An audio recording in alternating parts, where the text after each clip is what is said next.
Hello students, today I am going to dictate very important legal matter. The topic of the matter is fair price swap. 3, 2, 1, start.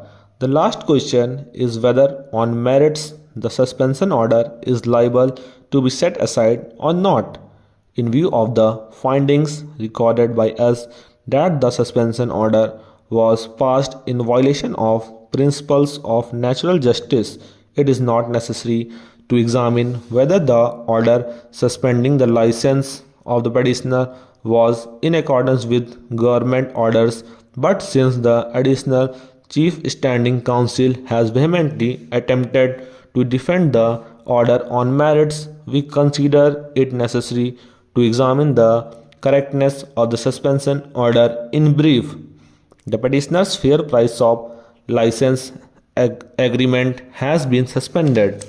The suspension order does not disclose that any opportunity of hearing was given to the petitioner.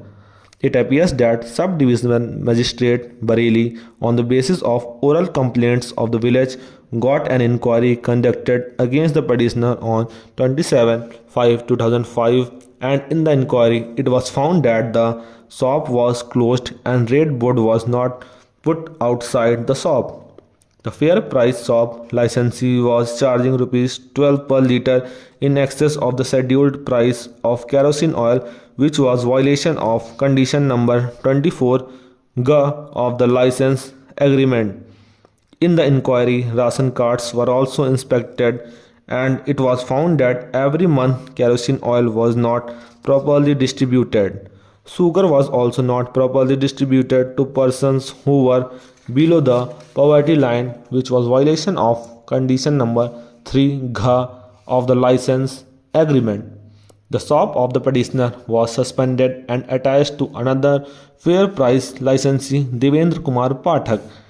It is also not clear that if the shop was closed at the time of inquiry, then from where this fact was revealed that the petitioner was charging rupees 12 per litre in excess of scheduled price of kerosene oil, and from where the ration cards were inspected by the inquiry officer. The impugned suspension order does not disclose that any show-cause notice was issued to the petitioner to submit his reply as to why the petitioner's license may not be cancelled.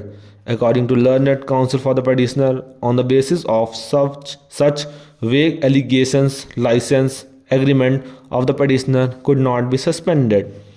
Normally, we would have directed the petitioner to avail alternative remedy of appeal, but we find from the show-cause notice that almost all the charges are absolutely vague without giving any specific instance and without mentioning any material on the basis of which each of the charges is proposed to be proved against the petitioner.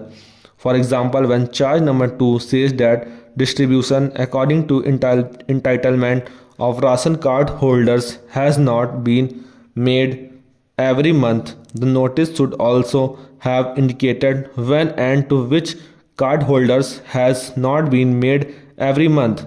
The notice should also have indicated when and to which cardholders distribution was not made. Similarly, when charge number 4 says that kerosene oil is being sold at the rate of rupees 12 per litre, it should have been disclosed when and from which person such extra value was charged. Stop.